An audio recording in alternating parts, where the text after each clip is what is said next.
আমার মেয়েটাকে আমি দায়িত্ব পালতে পারতাম বা তাদেরকে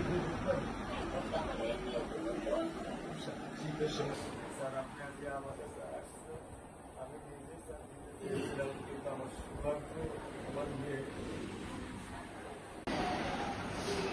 আপনি স্যার বিশ্বাস করবেন না, আমার স্যার 55 বছর বয়স, আপনি মনে করতে পারে স্যার শেরপুরে লীগের একজন নেতার একটা বাচ্চাও স্যার মারা গিয়েছিলেন, আপনার মনে হয় স্যার হয়তো বা স্মরণ আছে।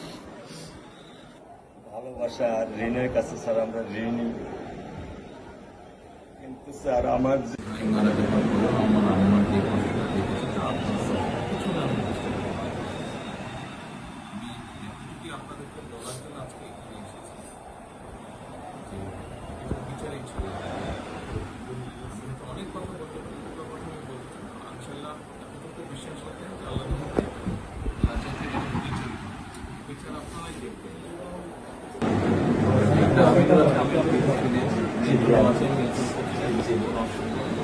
আর আসামিকে ধরা হয়েছে, ব্যবস্থা করা হচ্ছে, এরপরে বিচার ইনশাল্লাহ আইন উনিও কন্যা সন্তান, আমিও কন্যা সন্তান, উনিও কন্যা সন্তান। কাজে আমরা জানি কন্যা সন্তানের কষ্টটা আমরা ভগবান একটা ছবি ছিল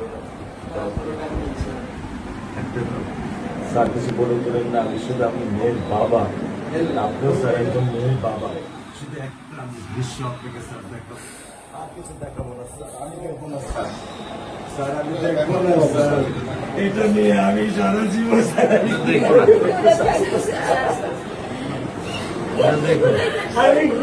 দেবেন সারা জীবন এই দৃশ্য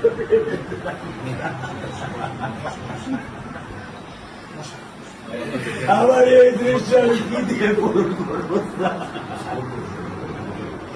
আমার মেয়ে শুক্রবারে আমার সাথে মসজিদে নামাজ পড়ে, আমি 3 নামাজ বাসায় পড়ি স্যার, কারণ ও আমার সাথে নামাজ পড়তে পছন্দ করে। 2 নামাজ আমি ওকে নিয়ে স্যার আমার বাসায় পড়ি স্যার। আল্লাহ আমি জানি না আল্লাহ তো আমার কোন পরীক্ষা করেছে, এই দুঃখ এই কষ্ট মৃত্যু ছাড়া আমার আর কোনো শেষ নেই স্যার, আর কোনো শেষ নেই। আপনার দায়িত্ব মানে প্রধানমন্ত্রী নেবে, আমাদেরকে তো আপনাদেরকে শক্ত হতে হবে না, আপনার তো বড় মেয়েটা রয়ে গেছে, এখন তো ওর জন্য আপনাদেরকে শক্ত থাকতে হবে। স্যার সত্য কথা, আমি যখন ওকে ভ্যানে পাঠাই আমি খুব বল পাই, আমি কালকেও বলে দিছি যে আমি আর ভ্যানে দিব না, তুমি প্রতিদিন ওকে রিস্কায় নিয়ে যাবা, রিস্কায় করে নিয়ে আসবা। আমি ক্লান্ত স্যার, 10 বছর বয়স থেকে স্যার অবহেলা পেতে পেতে পেতে পেতে স্যার আমি আর নিতে পারতেছি না স্যার। আল্লাহ আমার ভাগ্য দিচ্ছে, আমি কি করতেছি, কি করব? ব্যবস্থা বলেছেন মেয়ের লেখাপড়া হবে, ধৈর্য ধরো, ইনশাল্লাহ বিচার তুমি খুব সম্পৃক্ত সময়, কারণ এটা যে বেশি বলতে পারবো না, কারণ আদালতের বিষয় তো। আমরা চার্জশিট দেবো ইনশাল্লাহ এই 24 ঘন্টার মধ্যে। আমি সত্য কথা বলি, আমার 55 বছর বয়সে আমি এত দ্রুত, এত সুন্দর, এত সুচারুভাবে আমি কখনো দেখিনি।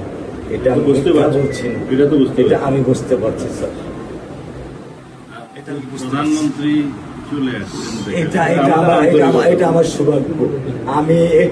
আমি সত্যিকার ভাবে স্যার আমি বলি, আমি এটা স্যার প্রত্যাশা করিনি যে আপনার মতো মানুষ আমার এই 10,000 টাকার একটা প্ল্যানে স্যার আপনি পা রাখবেন, কিন্তু এই বিশ্বাস ছিল যে আপনি 8-10 জন না, যে মানুষ ট্রাফিক সিগন্যালে দাঁড়িয়ে থাকে, নিয়ম মেনে চলে, সে মানুষকে বুঝতে স্যার আমার এইটুকু বয়সে স্যার যথেষ্ট স্যার।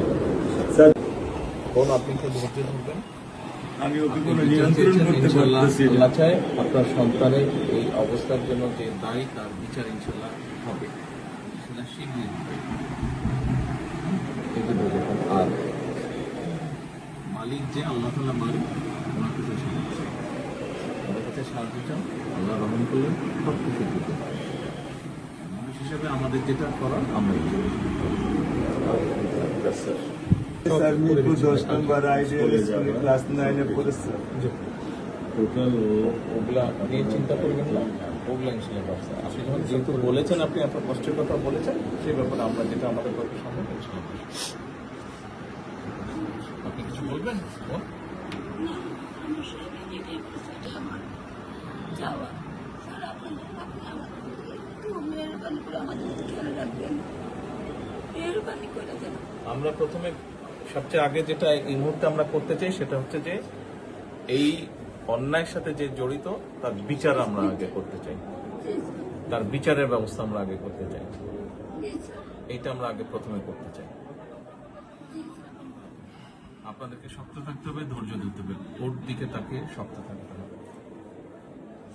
এক সন্তান আল্লাহ নিয়ে গেছে, আরেক সন্তান আপনার কাছে আছে, ওর কথা মনে করে আপনাদেরকে শক্ত থাকতে হবে, ওর দিকে তাকে। ঠিক আছে?